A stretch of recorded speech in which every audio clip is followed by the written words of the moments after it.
આજના સમયની અંદર કોલેસ્ટ્રોલ ખૂબ જ મોટી સમસ્યા બનતી જાય છે અને કોલેસ્ટ્રોલ બે પ્રકારના હોય છે, સારું કોલેસ્ટ્રોલ અને ખરાબ કોલેસ્ટ્રોલ. જ્યારે આપણી બોડીમાં ખરાબ કોલેસ્ટ્રોલ વધી જાય છે ત્યારે આપણને ના કેવળ હાર્ટ રિલેટેડ અથવા તો સ્ટ્રોક રિલેટેડ પ્રોબ્લેમ ઊભા થાય છે, સાથે સાથે આપણા ટોટલ બોડીની અંદર ઘણા બધા એવા ક્રિટિકલ પ્રોબ્લેમો ઊભા થાય છે અને આપણી હેલ્થ દિવસે ને દિવસે ખરાબ થતી જાય છે.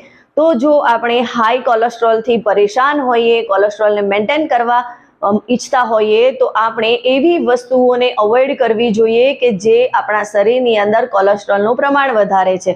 અને જો કોલેસ્ટ્રોલને બેલેન્સમાં રાખવું હોય તો એને આપણે અવોઇડ કરવા ખૂબ જરૂરી છે. તો ચાલો જાણીએ એવા કયા ફૂડ છે કે જેને આપણે અવોઇડ કરવા જોઈએ.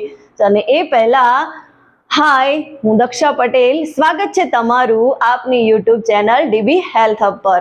તો વાત કરીએ હાઈ કોલેસ્ટ્રોલ જે છે એને મેન્ટેન કરવા માટે અને આવનારા સમયમાં હાઈ કોલેસ્ટ્રોલ ના આવે એના માટે આપણે શું કરવું જોઈએ. તો એવી કેટલીક વસ્તુઓ છે કે જેને આપણે બિલકુલ અવોઇડ કરવી જોઈએ. સૌથી પહેલાં તો ડીપ ફ્રાય વસ્તુઓ એટલે કે તળેલી વસ્તુઓને આપણે અવોઇડ કરવી જોઈએ. જેમ કે આપણે બજારની અંદર લારીઓ પર પણ જોતા હોઈએ છીએ કે ઘણી બધી એવી વાનગીઓ છે જેમ કે કચોરી, સમોસા, પકોડા, આ બધી જ વસ્તુઓ ડીપ ફ્રાય થતી હોય છે અને વારંવાર એકના એક જ તેલમાં તળાતી હોય છે અને એના કારણે એની અંદર ઘણા બધા એવા કેમિકલ્સ ઊભા થતા હોય છે, ઘણા બધા ફેટ અંદર ઉમેરાઈ જતા હોય છે જે ક્યાંક ને ક્યાંક આપણું બેડ કોલેસ્ટ્રોલ વધારવામાં ખૂબ જ કારણભૂત હોય છે. તો આ વસ્તુઓને અવોઇડ કરવી જોઈએ. અને હા, ક્યારેક આપણને પકોડા, કચોરી, સમોસા ખાવાનું મન થાય તો ઘરે બનાવીને તમે ખાઈ શકો છો, કેમ કે ઘરે તમે ફરીવાર એ તેલ યુઝ કરવાના નથી. અને એ સાથે સાથે જ જો આપણે કોલેસ્ટ્રોલ ફ્રી રહેવું છે તો એના માટે જંક ફૂડને અવોઇડ કરવું જોઈએ. જનરલી આપણે જોવા જઈએ તો જંક ફૂડની અંદર મેદાની વસ્તુઓ વધારે યુઝ થતી હોય છે અને આ જંક ફૂડ આપણી બોડીમાં બેડ કોલેસ્ટ્રોલનો વધારો કરે છે. કોલેસ્ટ્રોલ ફેટ રૂપે કન્વર્ટ થતું જાય છે, જમા થતું જાય છે અને એ આપણા હાર્ટને ખૂબ જ મોટી મુશ્કેલીમાં લઈ જતું હોય છે. બેકરીવાળી વસ્તુઓને પણ આપણે અવોઇડ કરવી જોઈએ. બેકરીવાળી વસ્તુઓમાં બિસ્કિટ અને કૂકીઝ છે, ટોસ્ટ છે, આવી બધી વસ્તુઓ, કેક, આ બધી જ વસ્તુઓને આપણે અવોઇડ કરવી જોઈએ કેમ કે આની અંદર પણ ક્યાંક ને ક્યાંક આપણા શરીરમાં ફેટ વધવા પાછળના કારણો રહેલા છે. તો આ બધી વસ્તુઓને પણ આપણે અવોઇડ કરવી જોઈએ. અને સાથે સાથે આજે આપણે જોઈ રહ્યા છીએ કે લોકોની લાઈફ એટલી બધી બિઝી થઈ ગઈ છે કે એમને જમવા બનાવવાનો ટાઈમ નથી હોતો અને ફટાફટ જમવા બનાવવા માટે એ બજારમાંથી રેડીમેડ પેકેજ ફૂડ લાવતા હોય છે.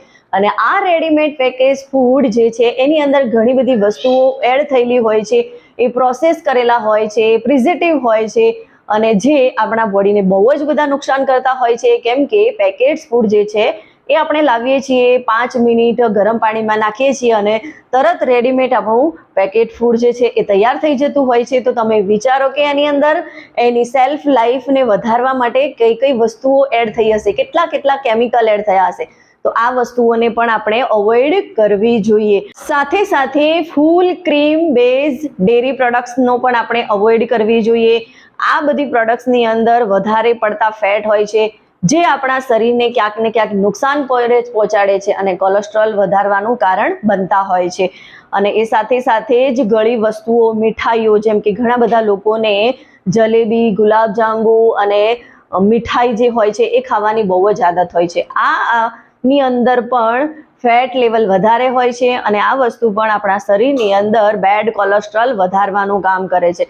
તો આ બધી વસ્તુઓથી આપણે દૂર રહેવું જોઈએ. આપણને ડેરી પ્રોડક્ટ્સ ખાવી છે તો ઓછા ક્રીમ બેઝવાળી પ્રોડક્ટ્સ ખાઓ તમે. દૂધ જે છે એ ટોન મિલ્કવાળું લો તો એ તમારા માટે વધારે સારું રહેશે. અને કોઈ એવી મીઠાઈ બનાવેલી ખાવી છે તો મીઠાઈની અંદર નેચરલ સુગરનો યુઝ કરો અને મલ્ટીગ્રેન જે અનાજ આવે છે એનો યુઝ કરો જેથી તમારું બોડીની અંદર મેન્ટેન રહેશે અને કોલેસ્ટ્રોલથી તમે દૂર રહેશો.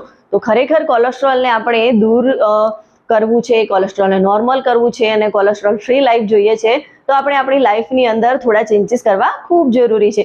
અને જો તમે અથવા તમારા ફેમિલીની અંદર કોઈ કોલેસ્ટ્રોલથી પરેશાન છે, એને રોજ મેડિસિનનો સહારો લેવો પડે છે તો તમે મારી સાથે કન્સલ્ટિંગ કોલ બુક કરી શકો છો. હું તમને જણાવીશ કે તમે કઈ રીતે તમારી લાઈફસ્ટાઈલમાં ચેન્જ લાવી અને કોલેસ્ટ્રોલને મેન્ટેન રાખી શકો છો. અને વધારે માહિતી માટે આજે જ સંપર્ક કરો અને અમારા 3 દિવસના ટ્રાયલ સેશનનો અનુભવ લો. વિડીયો ગમ્યો હોય તો એને વધારેમાં વધારે લોકો સાથે શેર કરો અને મારી આ ચેનલને સબસ્ક્રાઇબ કરો.